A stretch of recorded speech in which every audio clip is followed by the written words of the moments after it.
Señoras y señores, colegas, estoy muy contenta de poderles dar la bienvenida a esta sesión donde vamos a hablar de energías renovables en el campo de la industria. Espero que me pueda mejorar el sonido. Me parece que retumba mucho. Creo que esté bien y si no nos avisan. Y además estamos cegados por los focos y no vemos nada de la sala. Aunque quisiéramos tener una reunión participativa con conversación, no duden, por lo tanto, en hacerse oír, levantarse, coger el micrófono, etcétera. Soy Sabine, que soy parte de los trabajos de comunicación que nos ayudan a las organizaciones comunicar sobre la transición, ciencia, investigación en Communication Works. Es la primera vez que soy moderadora. Estoy un poco nerviosa, pero bueno, tenemos un gran panel de expertos que serán los expertos en esta conversación. En el sector industrial tenemos un campo muy relevante que es la mayor parte del consumo de energía, responsable de un tercio del consumo de energía realmente globalmente. Pero, desgraciadamente, y según las cifras de Red 11, pues se han modificado muy lentamente los últimos 3 años, una disminución al 3%, que ahora globalmente representa como un 10% de la energía que se utiliza en el sector industrial. Por lo tanto, necesitamos una transformación de gran calado. Hasta ahora hemos visto muy poco. Lo que quisiera hablar con ustedes es dónde estamos ahora, las barreras que tenemos para la transición y, muy importantemente, claro, lo que podemos hacer para superar esta barrera. La industria pues ha tenido lentitud en la transición por diferentes motivos. Quizás porque la industria todavía percibe las inversiones en renovables como de riesgo. Y los gobiernos tiene una tendencia de vender a la industria una serie de problemas con los precios, no hay ventajas vistales, en fin, hay intervenciones paradójicas en estos sectores industriales y su interacción con el gobierno, según los países. Pero bueno, esto solo es un aspecto y tendremos muchos más para debatir. Antes de empezar, por favor, tenemos aquí participantes del sector industrial, ¿verdad? Algunos han puesto en práctica las renovables. ¿Puede levantar la mano? ¿No? ¿Nadie levanta la mano? No me lo puedo creer. Por lo menos que gente que esté trabajando con los sectores industriales. Y si no, pues aquí están los expertos en el panel. Empiezo aquí a la izquierda, Antonio López Nicolás Barran, que es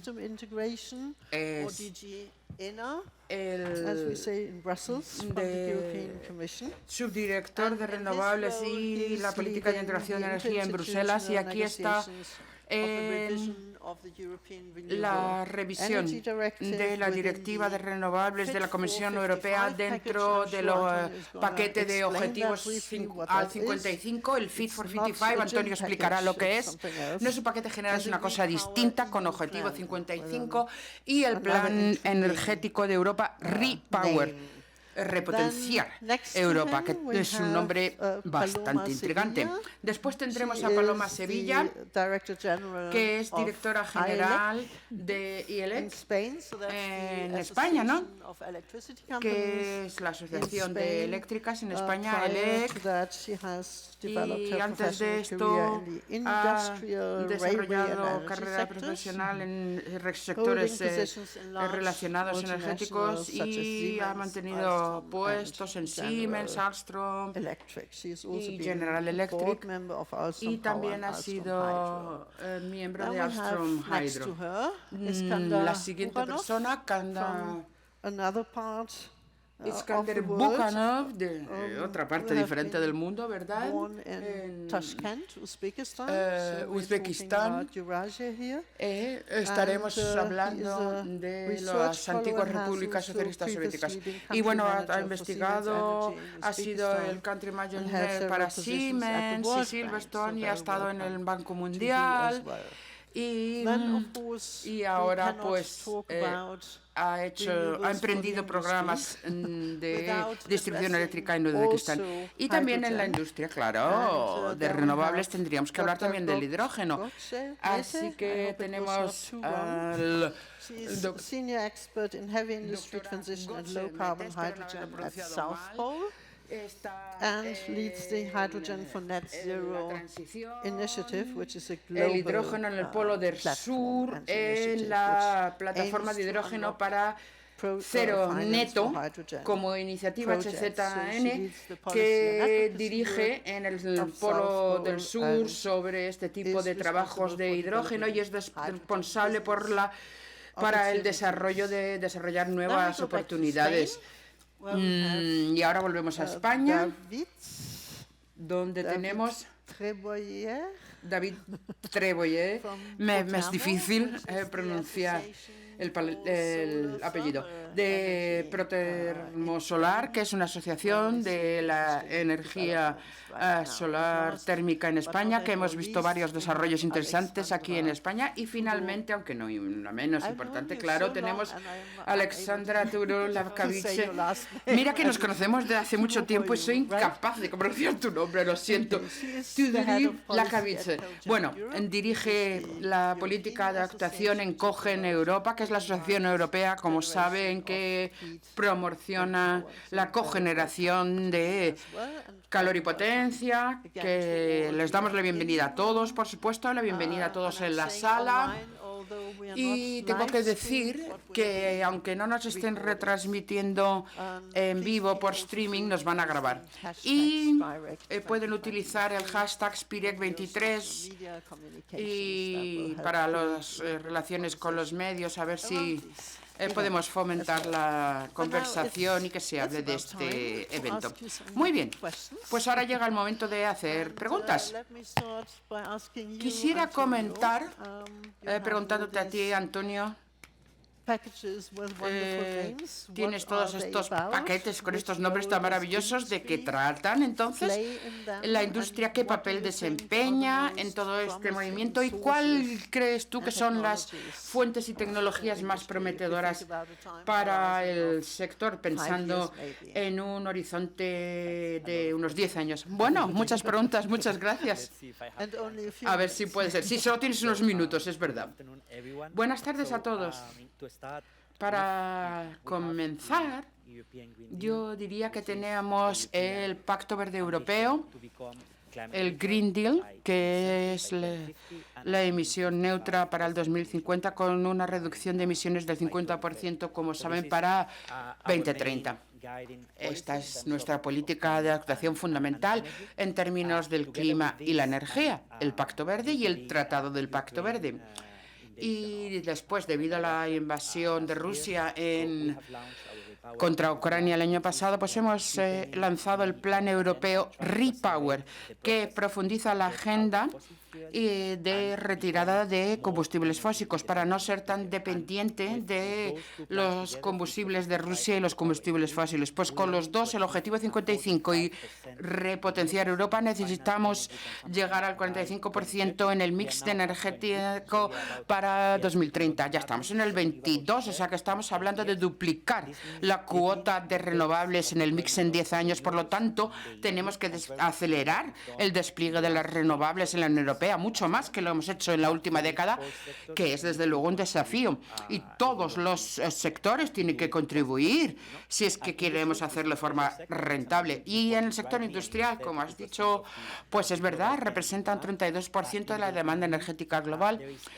En la Unión Europea solo hay como un 91%, ¿no?, de las necesidades de calor en la industria son de combustibles fósiles y solo un 9% son renovables, que es muy, muy baja la proporción comparando con otros sectores. Y la verdad que las opciones existen, pero para facilitar el acceso hay que cambiar. Si tenemos que hacer una descarbonización efectiva, tendremos que trabajar con los sectores tecnológicos e industriales. Necesitamos que haya más penetración con hidrógeno renovable, nuevas técnicas de electrificación distribuida. En fin, hay técnicas, pero lo que hay que hacer es combinarlas de la forma adecuada. Y también es una cuestión de la industria y de la gran oportunidad para nuestro sector. Es un desafío, pero también es un tema de responsabilidad social corporativa y una oportunidad económica. Y si queremos competir en el mundo futuro descarbonizado, tenemos que hacer frente y controlar nuestros costos energéticos. Ahora la forma más asequible de producir energía serán las renovables y después del 2030 la forma más barata del hidrógeno será el hidrógeno renovable, con lo cual tenemos una oportunidad industrial muy importante que hay que aprovechar para aquellos que se adapten así. ¿Cómo empezamos a hacer esto? En la Unión Europea hay un enfoque en el paquete de Objetivo 55 tenemos una combinación de paquetes, tenemos una serie de mecanismos de asignación pautados y también políticas sectoriales, por ejemplo, la Directiva de Energía Renovable, y se lo estamos vinculando y conectando con los sectores industriales. Tenemos un foro especial y queremos aumentar 1,1 la proporción de renovables en la industria cada año. 1,1% queremos. Y luego queremos utilizar la mitad de reutilización del hidrógeno que se consume en la industria de fuentes de hidrógeno renovables, ¿no? Hidrógeno completamente descarbonizado, claro. Y luego una metodología también que estamos desarrollando para poder consumir productos que lleven la marca de energía renovable. Una combinación de factores, ¿no? Que pueda darnos el equilibrio adecuado, que permita fomentar el impulso de descarbonizar la industria. Y ya termino. También estamos promocionando la utilización de los acuerdos de compra para que de forma conjunta hagan acuerdos colectivos para reducir el gasto, que ya se utilizan estos acuerdos colectivos para la compra de energía en algunos Estados miembros, pero queremos trabajar en esto para ayudar a las compañías a avanzar en la dirección de contratar renovables de manera rentable. Y luego, si acaso, podré hablar un poco. Pues la verdad es que suena muy prometedor y está muy bien escucharlo. En Bruselas me acuerdo que necesitábamos 5 años para implementar cualquier política y ahora parece que todo se da mucho más rápido, ¿no? Por grandes oportunidades. En fin, Paloma, desde una perspectiva española, ¿estarías de acuerdo? Porque ya te aplaudió la Agencia Internacional de Energía por el plan tan ambicioso para España el año pasado, ¿no?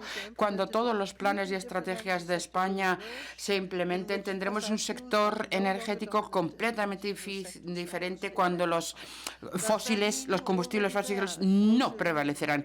¿Creen que ya están ahí en esa situación? ¿Cómo va en el sector industrial? Muchas gracias, Sabine. Muchas gracias por la invitación a Spirec. Bueno, no, todavía no estamos ahí, todavía no, pero bueno, estamos sentando las políticas adecuadas para avanzar en esta vía.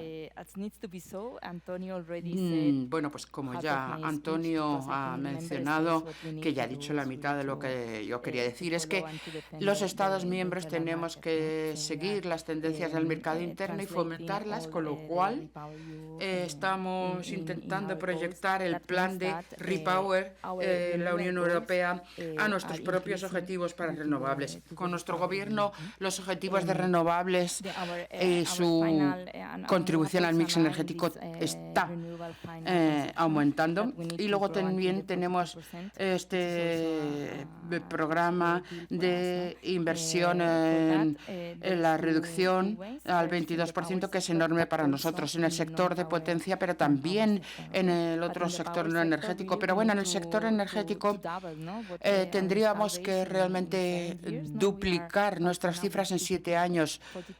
Estamos ahora con 42 kilovatios y queremos llegar a 87, gigavatios. Perdón.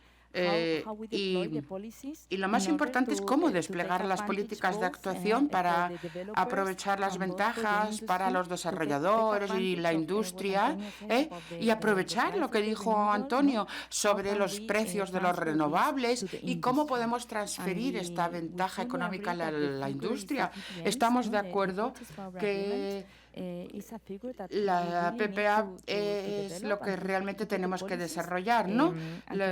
Para productores, para facilitar los trámites, eliminar barreras, que es la mejor forma de contratar energía. ¿Por qué? Porque los desarrolladores pueden obtener financiación para el proyecto, que claro, es muy útil, pero es que también es la forma en que la industria puede recabar beneficio a un precio más competitivo que ofrece para renovables, pero creo que es crucial eliminar las barreras que vemos con las PPAs en herramientas crediticias, los requisitos fiscales y crediticios para la industria, los términos de pago, el volumen y el coste de los aseguramientos colaterales, que no siempre se consideran. Creo que es muy importante para la industria aprovechar estos acuerdos comerciales de compra PPAs. Muchas gracias, Paloma. Y ahora vamos a otras partes del mundo.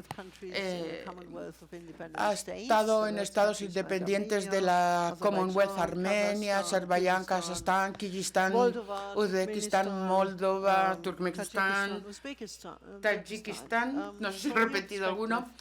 Desde su perspectiva, es tan obvio lo de renovables, es demasiado, es muy fácil, es la opción más segura.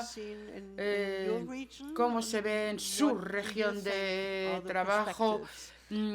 ¿Cuál le parecen serán las perspectivas o las soluciones más prometedoras para Europa en su región? Bueno, pues muchas gracias, Sabine. No sé si me pueden oír. En el fondo, como decía, buenos días en español, y muchas gracias por haberme invitado. Muchas gracias al comité de Spirit 22 por la invitación. Y es verdad que yo tengo una diferencia un poquito diferente, puesto que vengo del contexto de las antiguas repúblicas soviéticas, que no es lo mismo que Rusia y Ucrania, claro, aunque estamos relacionados. Y sí, tenemos el programa de energía asequible para las personas en nuestra zona. Y claro, en Europa sí que parece que tienen un consenso social. No es solamente el programa de transición energética, pero que también ahora la industria se está metiendo mucho en ello, está preconizando pasarse a hidrógeno y retirar gradualmente combustibles fósiles. Yo no digo que no, en todo el mundo está allí, pero en mi parte del mundo no nos lo podemos permitir, no es asequible. 1 megavatio hora en Europa es el coste cubierto por varios países en Europa, en torno a 200 euros por megavatio de potencia. En la parte del mundo donde yo estoy, el coste es de 20 euros, muy poco menos. Y es una gran variabilidad. Y esto importa para el sector energético. Por eso es importante ir a las renovables. En este momento de desarrollo tecnológico, el momento de desarrollo institucional de las eléctricas y el sector energético, en la parte de la que yo vengo, todavía no estamos listos para ello. no hemos terminado la transición. Se han hecho muchas cosas mientras tanto, pero tenemos que pasar por lo que ya han pasado los europeos. Espero que algún día lo logremos. También menciono otro punto. Uno de los países, ya sé que hay muchos países de donde yo vengo, como Turkmenistán, es en tamaño el tercero en cuanto a reservas nacionales de gas, con una producción de 100 BCN al año. Tiene reservas probadas para los próximos 500 años. ¿Y qué hace un país con ese gas natural? Rusia, Gazprom, tiene reservas probadas para más de 100 años. 600 BCN al año sea la producción. Tenemos el sector en nuestra parte del mundo, de donde yo vengo. Tenemos que saber qué vamos a hacer con eso. Gracias. Sí, es verdad. Tenéis ante vosotros retos muy diversos, distintos, y quizás podamos hablar acerca de cómo acelerar el desarrollo a favor de la transición energética, siempre colocando a la población en el centro del argumento, que es precisamente lo que buscamos aquí en esta reunión. Esperemos que esto nos dé perspectiva. Y ahora, en el caso de la industria y las renovables, hay que hablar del hidrógeno. Y hoy, 95% del hidrógeno se produce a partir de combustibles fósiles. No solamente necesitamos más hidrógeno, sino que también tenemos que cambiar por completo la manera de obtener el hidrógeno. Gökçe, ¿qué nos dices? Bueno, es un gran reto y estás en lo cierto. Actualmente, nuestro sector industrial usa hidrógeno a partir de combustibles fósiles. Y claro, en Europa, yo creo que globalmente vemos empresas multinacionales y regionales que se están preparando para hacer el cambio. Sabemos que la tecnología está ahí. Por ejemplo, para los fertilizantes, con ajustes pequeños podemos sustituir el amoníaco, pero siempre está el reto ahí. Es más fácil para algunos sectores, pero para otros sectores hay que realizar ajustes en los planes. Necesitamos también la infraestructura y con la economía del hidrógeno en torno al mundo. Tenemos centros de consumo de gas, pero difieren entre sí. Y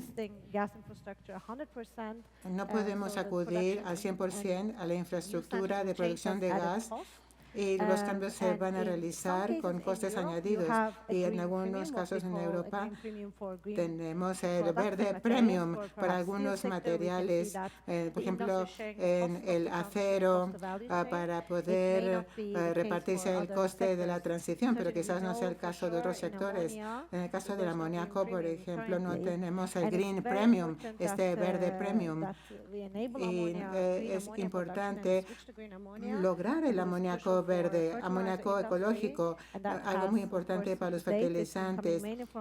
Y claro, por lo que está pasando con Rusia, hay un gran impacto en los precios en todo el mundo. Yo he estado buscando lugares, oportunidades para poder aliviar la brecha de los costes. Tenemos que buscar diferentes maneras de financiarnos con nuevos desarrollos a favor del hidrógeno en Europa y en Estados Unidos.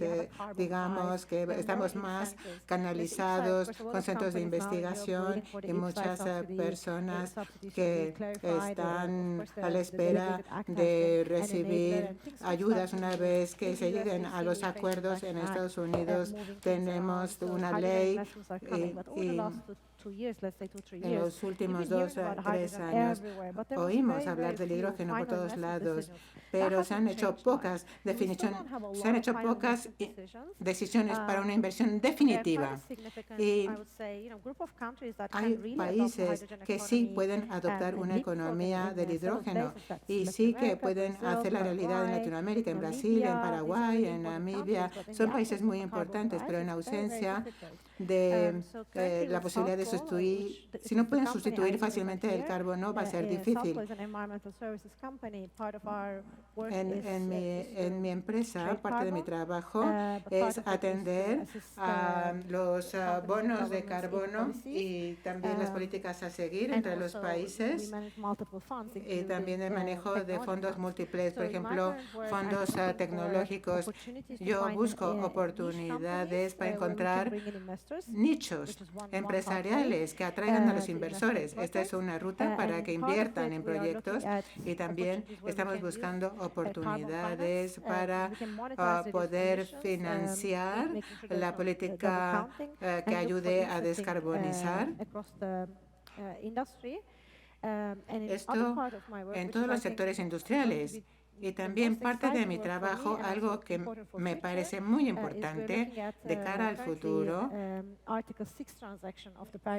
es en el Acuerdo de París, el artículo 6, la transacción de país a país. Son transacciones entre países para reducir las emisiones de carbono y así se ponen de acuerdo países con países.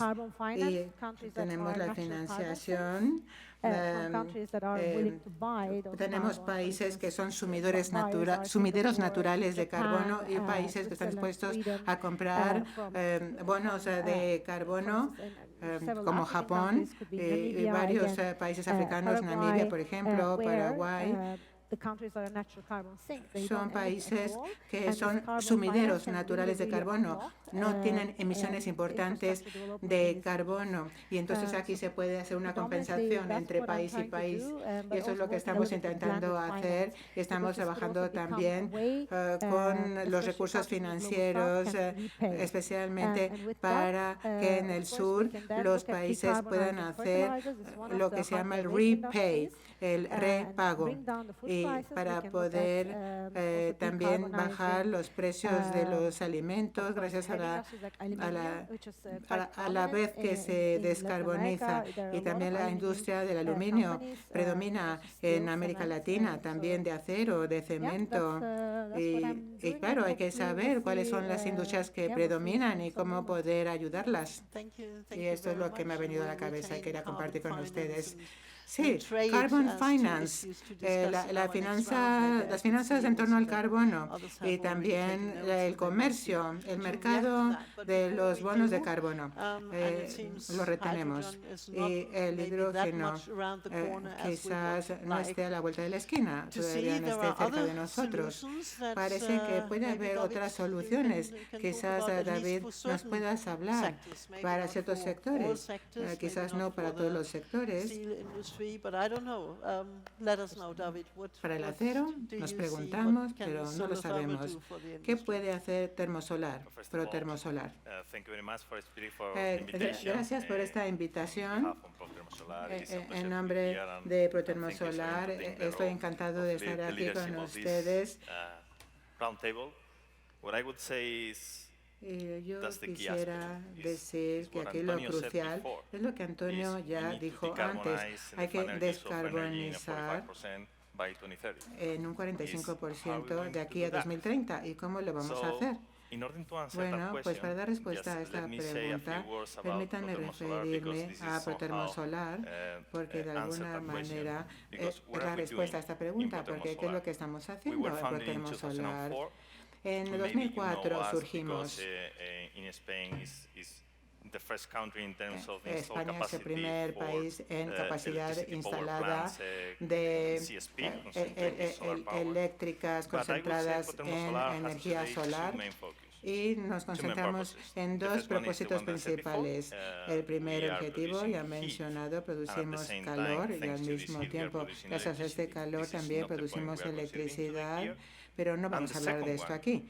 Y en segundo lugar, sabemos que somos capaces de proporcionar calor solar para los procesos industriales.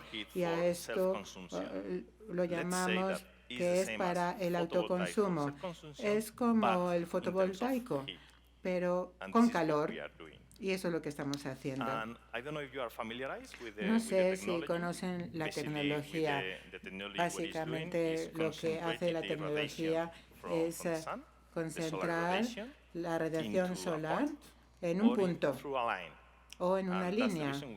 Y es por eso que tenemos diferentes tecnologías para los puntos. Tenemos la energía solar y también el plato parabólico. Y cuando concentramos el calor en una línea, tenemos tecnologías apropiadas o también colectores. Y normalmente son las tecnologías con las que contamos. Y algo que es muy, muy importante, y sabemos que es un gran reto, hoy día los que contribuyen principalmente a las emisiones de carbono a nivel mundial es la industria, en torno a un 30% proviene de la industria. Y si nosotros tomamos en cuenta la demanda que proviene de la industria, que es algo muy, muy importante, solamente un 25% de esta demanda se da en términos de electricidad. El resto, 75%, es decir, 3/4 partes de la demanda, se da en términos de calor.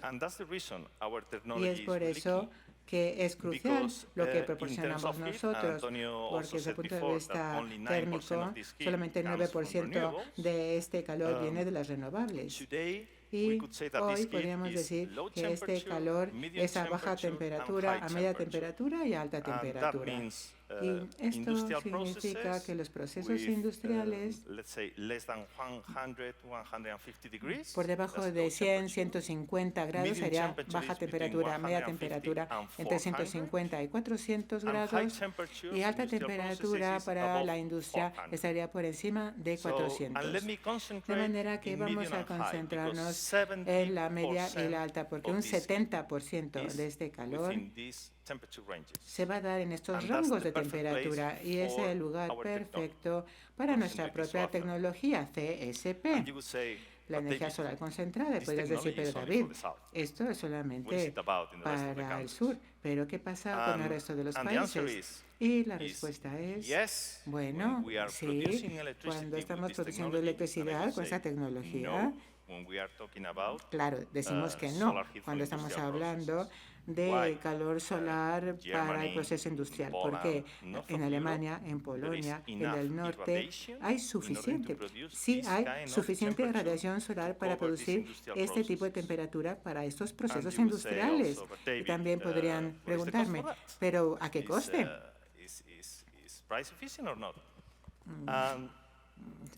¿Es un buen precio? Bueno, hay muchos países ahora, en el norte, en el caso de España, tenemos 30 proyectos este año 223, 30 años el año pasado, 223 este año, y se van a multiplicar por 4. ¿Por qué? Ese es nuestro pronóstico, porque el coste de nuestra tecnología está entre 20 y 50 euros por megavoltio térmico. Es decir, que los precios bajan más que en el caso del gas. Y aquí en Europa cerca a 50 euros. Así que hoy los precios están bajando para el gas y hemos llegado a la mitad del precio. Y la amortización va a depender del proyecto. Podemos comenzar de 2, 3, 4 hasta 7 años y muchos sectores industriales lo están haciendo. En el caso de Heineken, creo que lo saben. En Sevilla tenemos en tamaño la mayor empresa cervecera y el autoconsumo de energía térmica está a un 60%. En cuanto a consumo de combustibles fósiles a nivel térmico, 30 megavatios, porque el almacenamiento de energía térmica es muy eficiente. Tiene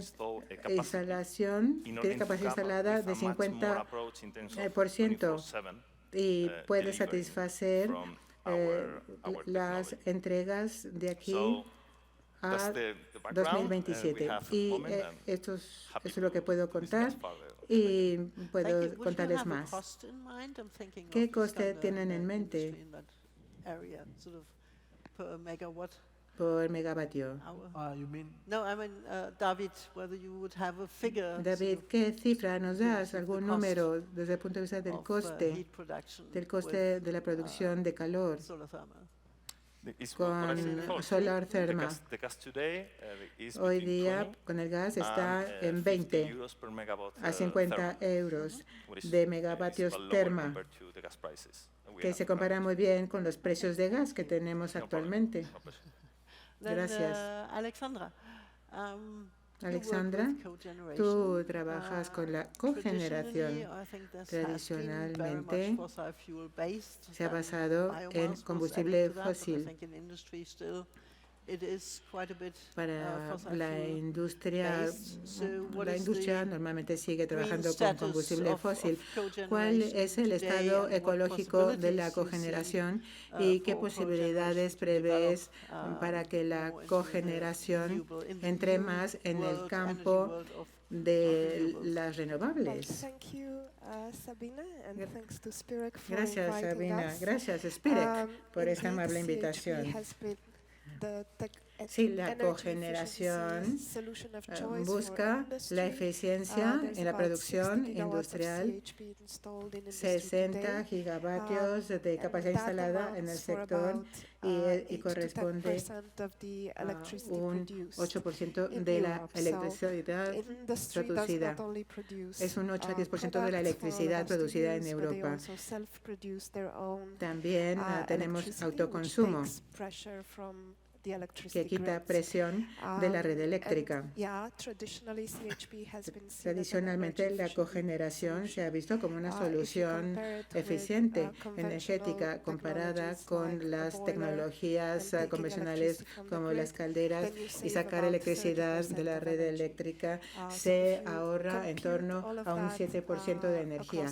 Y si esto se calcula y se esparce por toda la industria, estaríamos hablando de 15 BCN de energía ahorrada, en torno a un 10% de 3 PUs, y es muy valioso para la industria en toda Europa. Se usa en la industria del papel, de las bebidas, de los alimentos, en la industria azucarera, la del almidón. Usan prácticamente la energía que proviene de la cogeneración. En cuanto a la eficiencia energética y la directiva, tenemos la térmica solar como combustible posible para la cogeneración. En términos de combustible se está logrando mucho. Tenemos biomasa, por ejemplo. La biomasa es una de las fuentes de renovables más frecuente en la mezcla. Actualmente, la cogeneración, yo diría que en la industria tenemos la mitad de la cogeneración se va al consumo por la industria. Entre 20 y 30% ya proviene de renovables, de manera que se ha avanzado muchísimo en los últimos años. Hemos triplicado el cupo de fuentes renovables, principalmente para la bioenergía, y estamos buscando que aumente el cupo de las renovables para biometano, biogases, hidrógeno renovable. También tenemos un nicho para utilizar calor residual, el calor desperdiciado, que se recupere y se pueda usar para generar energía, especialmente en zonas urbanas. Y estamos hablando de establecer prioridades para combustibles específicos para industrias específicas, por ejemplo, para el hidrógeno, para el biometano estos combustibles muy útiles y bioenergías pueden, ¿por qué no?, pasar a la cogeneración en lugar de usar hidrógeno en una central eléctrica donde se pierde un 60% en forma de calor. Se puede utilizar hidrógeno en la cogeneración donde se perdería solamente el 10% de ese combustible. Y claro, para la industria esto es muy conveniente porque todas las industrias